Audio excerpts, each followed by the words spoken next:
Yenge kieno bampangi ya luzolo moyo wetu. Bandeko wa Grand Kasai jambo jambo banduku wapenzi. Bakulaka losaku kinyo. Totika ete mawe javidi mukulu wa Kongo mongali nangila wamba. Yala Kongo kita Kongo Mungu Baba onya songo. Nyamuzinda. Njambia pungu kwa tu lendo njakomba. Azala na bino pe mabota na bino. Abenisa bino tina 15e génération. Afongola bino miso bo sengela kozala la clairvoyance. Po ete bomo na ba ennemi ya mboka ya Kongo na bangune ya Kongo. Afongola bino matoi. Bo sengela koyoka liloba ya nzambe bomo ya seko. Oya bakoko etikala libela na libela. Ezanga wabino ndeko Zoro Bilel Ingeta Solarien. Mikolo ebele tosali ba video te pona makambo ya mboka ba direct boye. Donc lelo na ye exceptionnellement poto sola na bino bandeko. Bino batu boza ko se connecter, boza la penza na bolingo ya kokabola video oyo. Esengela ete ba kongomani esika nyonso bazali bakoka koyoka message na biso bandeko. Mboka na biso ezali kokufa, mboka ezali kokende. Le pays est en train de disparaître. Mboka toza kozanga yango kaka boye. Likolo ya bojoba na biso, likolo ya bosenzi na biso, likolo ya kozanga civisme. Pe ba notion ya citoyenneté na biso, likolo ya kozanga connaissance na ba droit pe ba devoir na biso. Voilà pourquoi ekomi impératif pour na biso ba oyo. Bopesaka biso chance ya koyoka biso tolobela makambo mboka. Boyoka makambo na koloba epi tosala vidéo oyo. Le 1er mai, disons, le 29 avril, Tshisekedi aza kokoma na Paris, aza koya kokutana na Emmanuel Macron, akokutana na Sénat français, akokutana na Parlement français, akokutana na ba ministre, na ba responsable politique ya France awa. Du 29 au 30 et le 1er mai aza ko prévoir akutana na ba taliban ba tribo oyo ba salela kae jalelo o ba salela kae culte ya personnalité na espace Charenton. Voilà raison penza ya vidéo o nazali kosala bandeko ba bolingo parce que mboka wana kaka biso nde to hotel misango so to kangi maboko totala banzenza na bayini bakosala o balingi la preuve. Tobundaka elongo a tobengana Kabila Hippolyte Kanambe. Obiso soto ebaki kazali Rwandais. Obiso soto ebaki kazali au service ya Paul Kagame. Bomoni Chilombo ayaki kosala ba accord na ye oye moka bengaki deal yango ekomisaka ye président na 2019 et na 2019 si na 2023 bomoni lolenge kani adirishaki mboka wana à tel point que batu bakomi kosenga même Kabila azonga. Quelque chose que nous ne pouvions accepter et quelque chose que biso ba oyo to sacrifier ba vie na biso pe boy mo na biso to kokaki ko tolérer. Mais pendant mandat na ya liboso bo monaki ba accord, bo monaki ba supercherie, bo monaki ba vol, bo monaki ba extorcation, bo monaki comment aza ko dilapider ba fonds publics, bo monaki comment atribalisaki machine ya l'état, bo monaki comment asalaki ke clique familial na clique tribal na ye ekoka koleka liboso ya ba intérêt ya peuple nyonso. Bomonaki ye ndenge ayambaka Paul Kagame na Kinshasa tangu ebembe ya papa na ezongaka na mboka oyo bandeko ya UDPS batalibanye bayembaka yonani obo ya Kagame, yonani obo ya Kagame. Bomonaka bango ndenge bazala koyemba pona ba projet ya 100 jours na Vital Kamerhe. Kamere koche bomonaka jiji ya nindenga kufaka bomonaka dossier à 100 jours boyokaka lisolo ya projet chile gelou bomonaka masolo ya francophonie bomonaka masolo ya 145 territoires où ezaki piloté à l'époque par l'actuel nominé premier ministre Nabino Judith Tuluka. Maintenant nyonso wana bandeko ba bolingo bomonaki pe lolenge kani peuple congolais asengelaki kokufa na nzala azanga ki mai ya komela peuple congolais azanga kalotiliki Peuple congolais azangaka salaire décent pour permettre bango baboko la bana pe mabota na bango. Peuple congolais azangaka ba droit décent pour permettre bango bafana na mabota na bango. Peuple congolais qui no lelo ayebite elo konini akolia lelo ayebite lo ni akolia lobby et l'avenir de cette jeunesse là est bradé à vil prix. Bisognon soto telemelara Kabila, ah, le pays est occupé. Bisognon soto lobaka makamuya M23. Bisognon soto lobelaka makamuya ba la mer Mende. Tolobelaka makamuya ba Ruberwa, yaba bizimana karamueto. Tolobelaka makamuya RCD Goma. Tolobelaka makamuya MLC Uganda. Tolobelaka makamuya génocide. Bomonaka lolenge kanimbo keza kokende. Lokola ekoka kite basale libino deuxième super chéri, ba libino ba élection ya mibale dans un pays occupé. Kaka biso ba oyo makila mabeto esa bloqué, on ne va pas aux élections dans un pays occupé. Avant d'organiser des élections soi-disant démocratiques, nous devons dégager l'occupation. Bino moko boyo kaka batu ya UDPS na ba tribo oyo balandaka ti lomone ba semnoke mboka eza liso occupé te mboka eza infiltré. Bomona kabino nyonso entre 2019 et 2021 ndenge M23 bafandaka na intercontinental logé et nourri par les frais des contribuables congolais. Bomona kabino nyonso bato M23 ndenge bande ko parader et triomphalement la ville ya Kinshasa pour balakisa bino ke bazana ba accord na Tshisekedi weza osai ba bokonzi.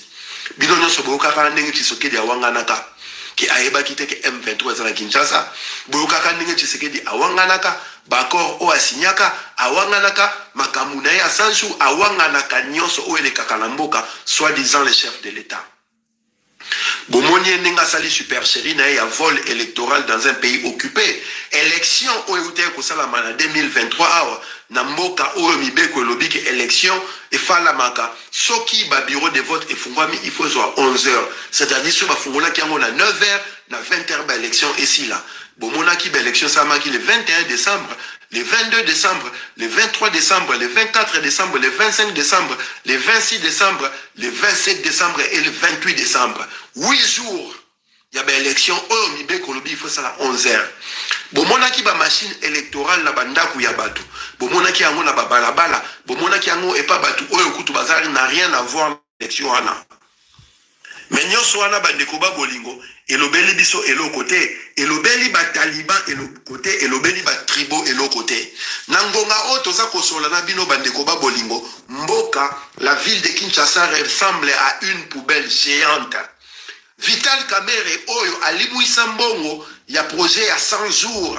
Vital Kamerhe oyo binono soboyembaga yewana moyibi Kamerhe oyo chile mboese binoke aza komona yena ba haute fonction sima mikolo. Yewana lelo azongi lisusu président ya parlement.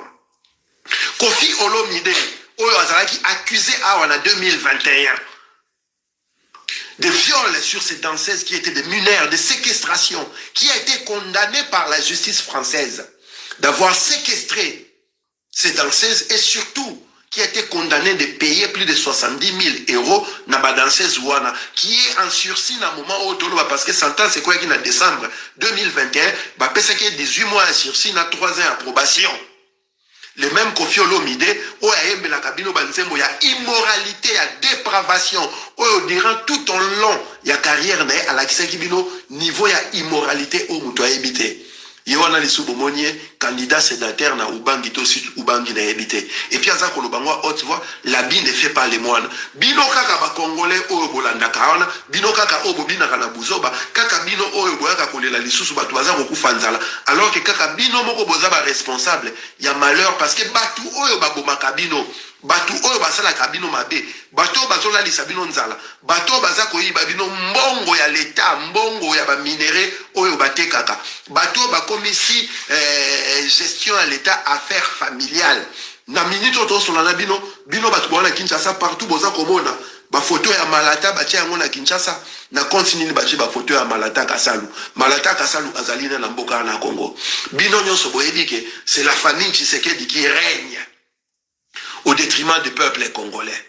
Kaka bino wana bobande kolobake bino ba combattant bobundisaka ba musicien ole bobundisa ba politicien bomonaka ndenge baka kobuka banda kuna biso na l'état français oyo baka kokota makambo etali bango te bakiza biso na bamakambo oyo etali eza kutu na sens te toyokaki bino bandeko babolingo tolobi bon kongomani alingi abina alingi azenga luketo totike azenga luketo eute koleka kala te awa le 20 na le 21 avril totikalaki bino weekend mobima bobina bozenga luketu na arena Adidas et tosalaki nyonso po concert wana eleka na kimia nyonso tosalaki nyonso po moko te ya bakombata atelema asenga annulation ya concert wana parce que bakonzi ya mboka oyo babande koluka raison ya bamagui oyo esalamaki na nsima na bamusicien na bango balandaka wana boyebi po baannule concert wana et nous avons dit niet parce que nous croyons que diaspora congolaise est consciente. Nous croyons que diaspora congolaise est conséquente.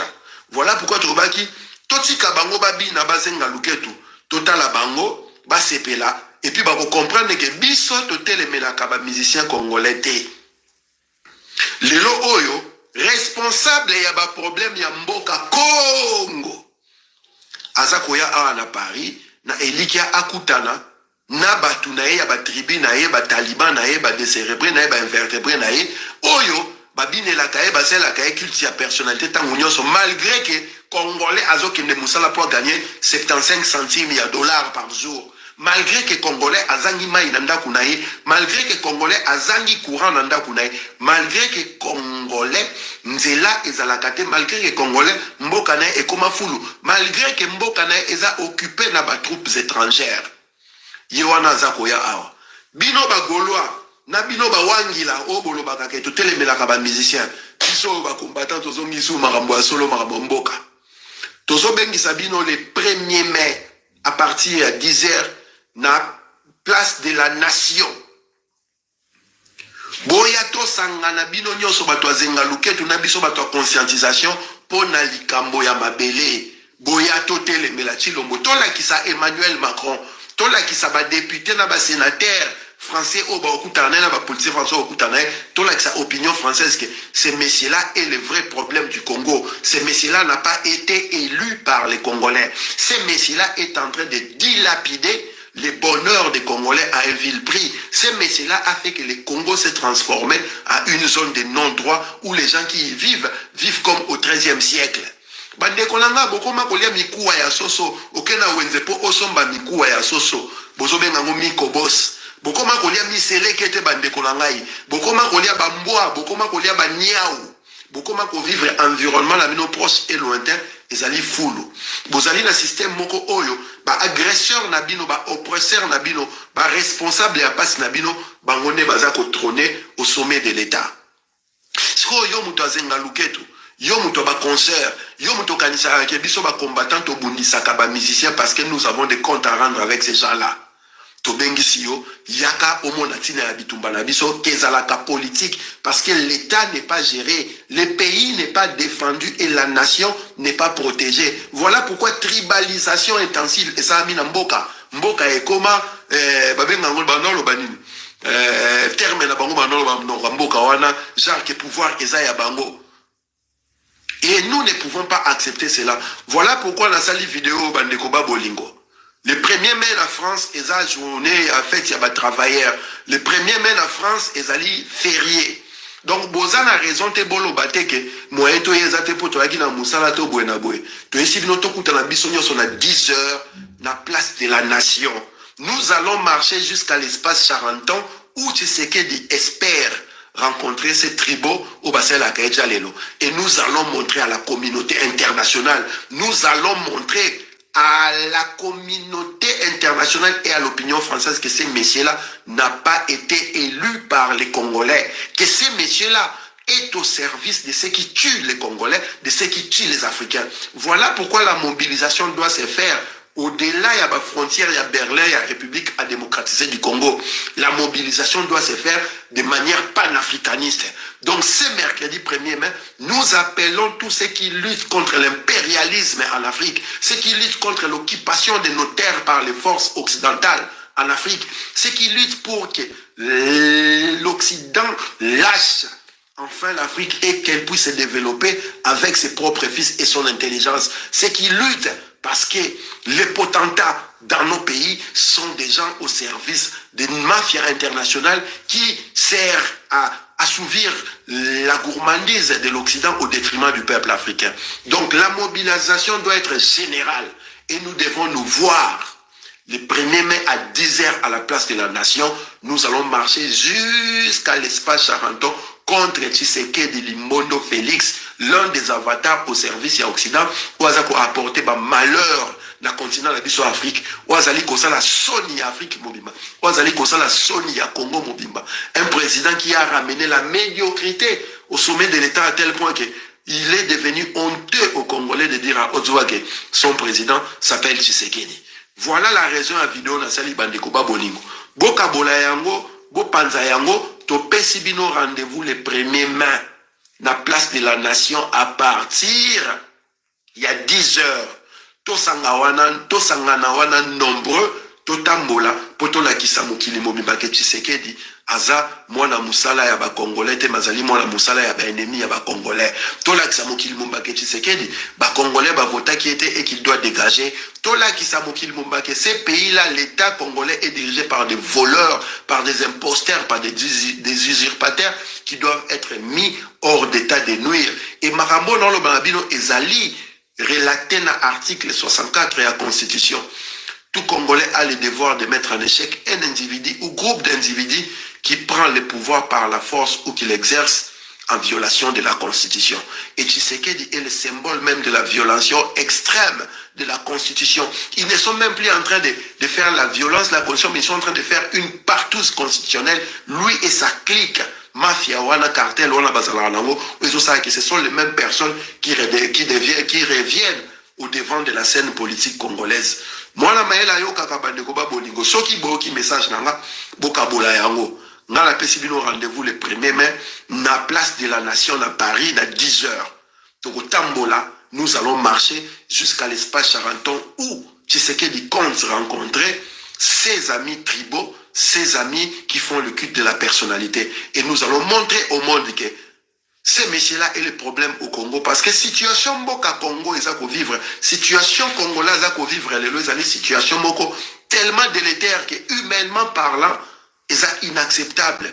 Mais je n'arrive toujours pas à comprendre comment est-ce que nous pouvons accepter qu'un pays puisse subir un génocide pendant que nous sommes en train de danser, de festoyer, pendant qu'une clique familiale est en train de danser sur le nez de la nation entière, en se servant des deniers publics de l'argent qui devait revenir au peuple.